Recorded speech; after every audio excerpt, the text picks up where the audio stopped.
Renungan Pagi Sabda Bina Umat, Minggu ke-25 sesudah Pentakosta, Jumat, 19 November 2021. Dengan tema, Mengenalnya Ada Damai Sejahtera. Bacaan Alkitab, terambil dari Keluaran, pasal 34 ayat 1 sampai dengan ayat 9. Firman Tuhan dibacakan demikian. Tuhan berfirman kepada Musa, pahatlah 2 buah batu tulis seperti yang dahulu.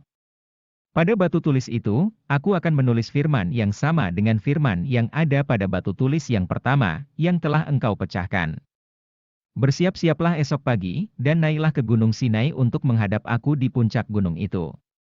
Tiada sesiapapun boleh naik bersama-samamu, atau kelihatan di bahagian manapun gunung itu, domba ataupun lembu tidak boleh meragut di kaki gunung itu.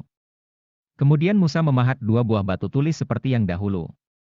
Dan pada awal pagi esoknya dia membawa batu tulis itu, lalu naik ke Gunung Sinai, seperti yang diperintahkan Tuhan. Tuhan turun dalam awan, dia berdiri dengan Musa di tempat itu dan menyebut namanya yang suci, yaitu Tuhan. Kemudian Tuhan lalu di hadapan Musa dan berfirman, Aku Tuhan, Allah yang penuh dengan rahmat dan belas kasihan, aku tidak cepat murka, dan aku menunjukkan kasih dan kesetiaan yang besar. Aku menepati janjiku kepada beribu-ribu keturunan, serta mengampunkan kejahatan dan dosa, tetapi aku tidak akan membebaskan orang yang bersalah daripada hukuman. Aku juga akan menghukum anak-anak dan cucu cicit mereka, sampai kepada generasi yang ketiga dan yang keempat, karena dosa ibu bapa mereka. Dengan segera Musa bersujud menyembah. Dia berkata, Ya Tuhan, jika engkau benar-benar berkenan kepadaku, aku mohon engkau ikut dengan kami. Umat ini degil. Tetapi ampunkanlah kejahatan serta dosa kami, dan terimalah kami sebagai umat-Mu sendiri.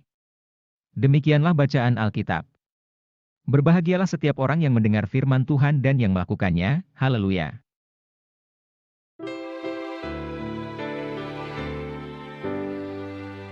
Haleluya, haleluya, haleluya.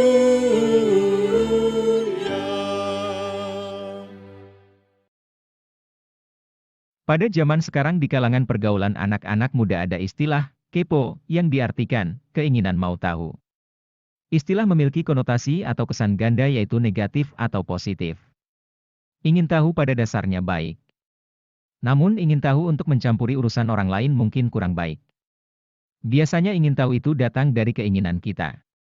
Namun berbeda yang dialami oleh Musa, inisiatif itu justru datang dari Tuhan dengan tujuan agar Musa tahu dan mengenal siapa Tuhan.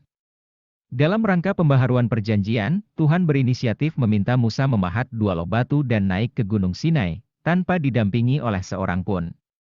Pada saat perjumpaan tersebut, Tuhan menyatakan siapa dirinya kepada Musa dengan tujuan agar Musa tahu dan mengenalnya. Dengan sangat jelas Tuhan memperkenalkan dirinya bahwa Dia, penyayang dan pengasih, panjang sabar, berlimpah kasih dan setia. Tuhan berkenan mengampuni kesalahan, pelanggaran dan dosa bagi mereka yang menyesal dan yang tidak berbalik kepadanya. Namun pada sisi lain Tuhan tanpa ragu menghukum orang yang bersalah, tentunya mereka yang tidak menyesal, dan berbalik kepada Tuhan. Tuhan itulah yang telah menyertai dan akan bersama umatnya berjalan menuju negeri yang dijanjikannya. Pernyataan ini mengungkapkan bahwa Tuhan berkenan bersama umatnya karena Ia sangat mengerti dan memahami hidup umatnya. Dalam hidup yang syarat akan tekanan, Tuhan memanggil kita untuk mengenalnya. Mengenal dan mengimaninya dengan sungguh-sungguh menghadirkan hidup yang damai dan tenang.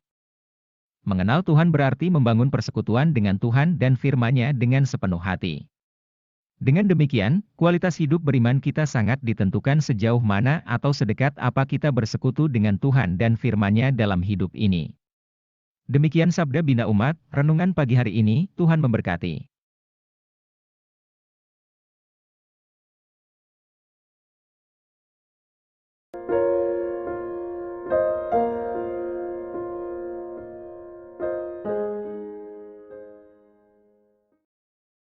Mohon tidak lupa untuk donasi subscribe bagi yang belum, untuk mendukung channel ini. Terima kasih. Tuhan memberkati. Amin.